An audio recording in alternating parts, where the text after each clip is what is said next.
Everyone, good morning. কেমন আছো তোমরা সবাই? আই হোপ সবাই খুব ভালো আছো, সুস্থ আছো। আমরাও কিন্তু বেশ ভালো আছি তোমাদের সবার ভালোবাসায় আর আশীর্বাদে।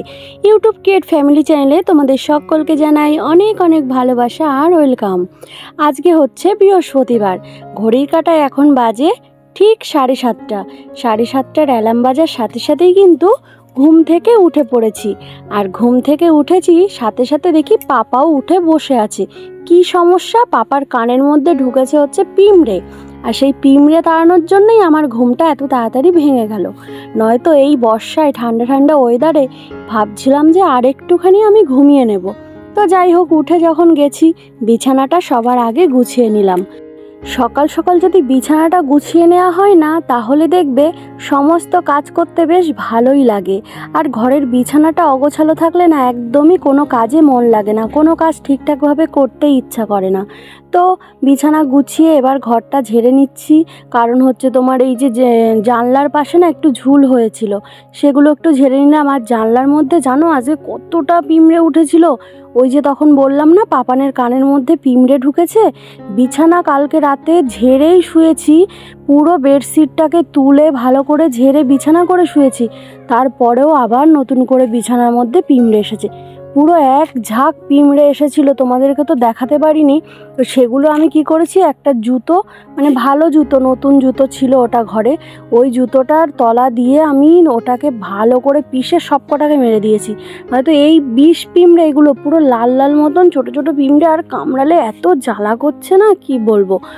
আর সে কারণেই কিন্তু এখন ঘরটা ঝাড় দিয়ে নিচ্ছি।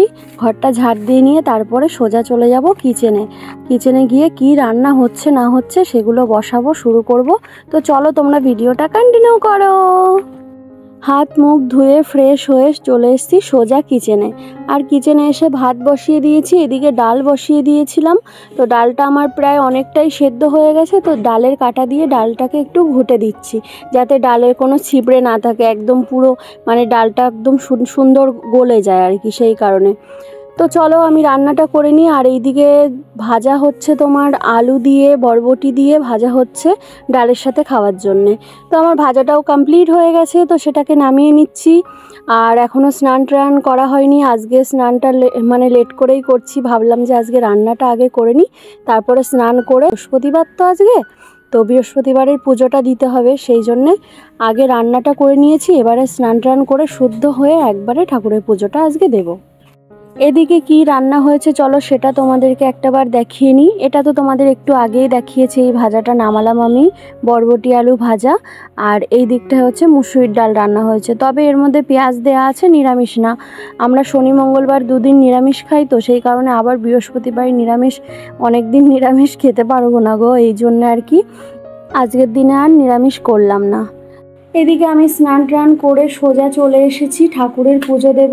আজ যেহেতু বৃহস্পতিবার, সেক্ষেত্রে কিন্তু ঠাকুরের মা লক্ষ্মীর ঘরটরগুলো পাল্টে এই জায়গাটাও সুন্দর করে মুছে পরিষ্কার করে দিয়েছি।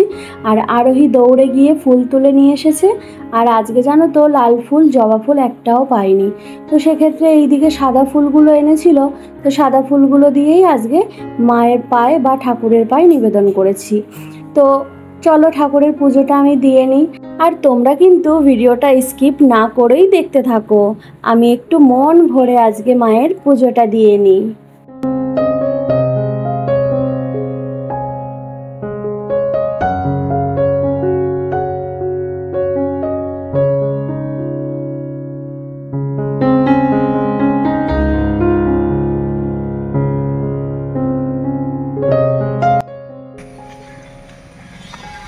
কেমন আছো সবাই? ভালো আছো?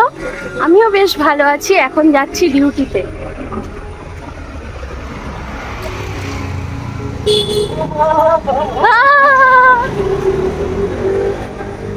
একটা দাদার সাথে দেখা হলো, ওই যে যাচ্ছি স্কুটি নিয়ে, তাই হাসছিল। আজ একটু লেট হয়ে গেল, আর সকাল থেকে বৃষ্টি হচ্ছে আজকে, জানো তো। তো চলো আমি কোম্পানিতে যাই, পরে কথা হচ্ছে। শুভ সন্ধ্যা বন্ধুরা, ডিউটি থেকে বাড়িতে চলে এসেছি। বেশ অনেকটা সময় পার হয়ে গেছে। বাড়িতে এসে হাত মুখ ধুয়ে ফ্রেশ হয়ে সন্ধ্যা টন্ধা দিয়েছি আমি আর আমার পাপান মিলে। তারপরে চাটা করে খাওয়া দাওয়া করে এবার চলে এসেছি জামা কাপড়গুলো ভাঁজ করতে। তো চলো জামা কাপড়গুলো ভাঁজ করতে করতে কিছু কথা তোমাদের সাথে আজকে শেয়ার করি। মানুষ কতটা অমানুষ হলে, অমানবিক হলে মানুষের সঙ্গে এই ধরনের ব্যবহারগুলো করতে পারে। তো কী ধরনের ব্যবহার করেছে, কী বৃত্তান্ত, সবটাই তোমাদেরকে অবশ্যই আমি বলবো। মান আর হুঁশ এই দুটো জিনিস যদি না থাকে তাহলে সে কখনোই মানুষ হয়ে উঠতে পারে না। আর আমাদের দেশে কিছু কিছু মানুষ, মানে মানুষ বলার যায় না তাদেরকে, তো তারা আসলে অমানুষ। তো তাদেরকে মানুষ বলতেও কেমন মুখে বেঁধে যায় যে তারা মানুষ। তো মানুষকে শুধু মারলে, খুন করলে বা কোনো বাজে আচরণ করলেই যে সে অমানুষ হয় এমনটা কিন্তু না। মেন্টালভাবে টর্চার করলে, মানসিক যন্ত্রণা, মানসিক নির্যাতন দিলেও কিন্তু সে একজন অমানুষই হয়। একজন অমানুষই কিন্তু পারে মানুষকে মানসিক যন্ত্রণা দিয়ে তিলে তিলে একটু একটু করে তাকে শেষ করতে। তো আমার লাইফের ঘটনাটাই আমি বলছি, আমি অন্য কারোর জীবনের ঘটনা বলছি না, আমার জীবনে ঘটে যাওয়া কিছু ঘটনা আজকে তোমাদের সাথে বলছি। সে মানুষটা কিন্তু এমন একটা মানুষ যে আমার এত বড় ক্ষতি করে রেখেছে বা এখনো পর্যন্ত ক্ষতি করে চলেছে। আমি শুধু ভগবানকে বলি যে পৃথিবীতে সত্যি কি ভগবান বলে কিছু আছে? যেই মানসিক যন্ত্রণা আমাকে দিচ্ছে, যেই মানসিক যন্ত্রণা, মানসিক অত্যাচার আমি সহ্য করছি, আমি এই মানসিক যন্ত্রণা আর এই অত্যাচার খুব বেশি দিন সহ্য করব না। এর বিরুদ্ধে আমি একটা স্টেপ নেবই নেব। তবে হ্যাঁ, যখন আমি এর বিরুদ্ধে কোনো স্টেপ নেব তখন অবশ্যই তোমরা সবটা দেখতে পাবে, জানতে পারবে। আর সেই কারণেই তোমাদেরকে আমি এখন থেকেই অল্প কিছু বিস্তর জানিয়ে রাখছি। আমি আমার অনেক ব্লগের ভিডিওতে অনেকবার এই কথাটা বলেছি যে আমি 4টে বছর ধরে অনেক যন্ত্রণা, অনেক কষ্ট সহ্য করে চলেছি। 2020 সাল থেকে এখনও পর্যন্ত 2024 সাল, এখনও পর্যন্ত আমাকে যেই মানসিক টর্চার সহ্য করতে হচ্ছে এটা আমি সত্যি আর সহ্য করতে পারছি না। তো কিসের জন্য এই টর্চার আমাকে সহ্য করতে হচ্ছে সেটাই আজ তোমাদের সাথে শেয়ার করব।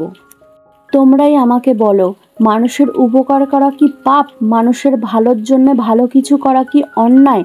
মানুষকে কিছু সাহায্য করাটা কি অন্যায়? মানুষের বিপদে পাশে দাঁড়ানোটা কি অন্যায়? মানুষের অসময়ে তার মুখে ভাত তুলে দেওয়া সেটা কি অন্যায়? আমি যে সেগুলো করে কি সত্যি অন্যায় করেছি? এমন একটা সময় ছিল যে সময় সে মানুষটার মুখে ভাত জুটতো না, সেটা আমার জন্যে জুটেছে।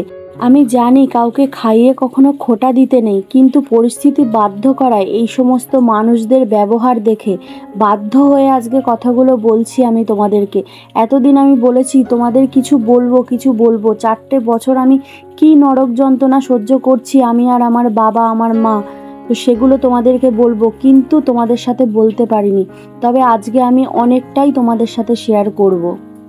আজকালকার দিনে যেখানে রক্তের সম্পর্ক মানুষ রাখে না, সেখানে পর যে আপন হবে, এটা ভাবনাটা যে আমাদের জীবনে কত বড় ভুল ছিল সেটা আজকের দিনে আমরা খুব ভালোভাবে বুঝতে পারছি।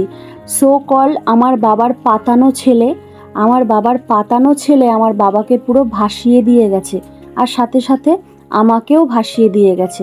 তো আমার বাবার পাতানো ছেলেটা ছিল আমারই ছোট্টবেলাকার বন্ধু। তো আমার সেই ছোট্টবেলাকার বন্ধুকে আমার বাবাই উপকার করেছিল, আর সেই উপকার করতে গিয়ে আজকে আমার বাবা খেসারত দিচ্ছে, বয়স্ক মানুষটা ভুগছে, সাথে আমিও ভুগছি। কারণ ওই যে সূত্র একটাই, আমার বন্ধু। তো যেহেতু বাবা টাকাটা যখন দিয়েছিল তখন মাঝখানে আমাকে সাক্ষী রেখেই দিয়েছিল। ওকে ছোটবেলা থেকে চিনি, জানি যে কখনো এরকম কাজ করবে না, কিন্তু মানুষ বদলায় সেটা জানতাম, দেখেছি। কখনো নিজের সাথে ঘটেনি, কিন্তু নিজের সাথে আজকে 4টে বছর ধরে ঘটছে। মানুষটা বিপদের সময় আমার বাবাকে আর আমাকে পাশে পেয়েছিল, আমাদের পুরো পরিবারটাকে পাশে পেয়েছিল। আর আজকে যখন গাড়ি বাড়ি হয়ে গেল তখন আমাদের সবাইকে ছুঁড়ে ফেলে দিল রাস্তায়। তো ভগবান একজন আছে, বলি ভগবান আছে, কিন্তু আদৌ কি ভগবান আছে? ভগবান যদি থাকতো, এই রকম অবিচার, অন্যায় যে আমাদের উপরে হয়ে যাচ্ছে, করে চলেছে, এটা কি করতে পারতো? তোমরাই বলো, আদৌ কি আল্লাহ, ভগবান পৃথিবীতে আছে? আর থাকলে তারা কেন বিচার করছে না বলো তো? তাদের তো উপকারটাই করেছিলাম, সেই জানোয়ারটার উপকারই করেছিলাম। আজকে বাধ্য হচ্ছি জানোয়ার বলতে, কারণ তাকে মানুষ বলতে আমার মুখ দিয়ে বের হচ্ছে না। মানুষ, সে মানুষ নয়। মানুষ নস, তুই মানুষ নস রে। মানুষ হলে তোকে মানুষ বলতাম, তুই মানুষ নস, তাই বাধ্য হচ্ছি মুখ দিয়ে বাজে কথা বার করতে। প্রচুর মানসিক যন্ত্রণা দিচ্ছিস তুই আমাদের সবাইকে, জানি কোনো না কোনো একদিন এই ভ্লগটা তুইও দেখবি, তাই তোকেই বলছি কথাগুলো। যেই মানসিক নির্যাতন দিচ্ছিস, এমন একটা দিন আসবে যেদিন তুইও এই সেম মানসিক যন্ত্রণায় ভুগবি, আর সেই দিনই বুঝতে পারবি কতটা কষ্ট হয়। তো গাইস, আমার মনের কষ্টের কথাগুলো আর কি বলবো তোমাদেরকে।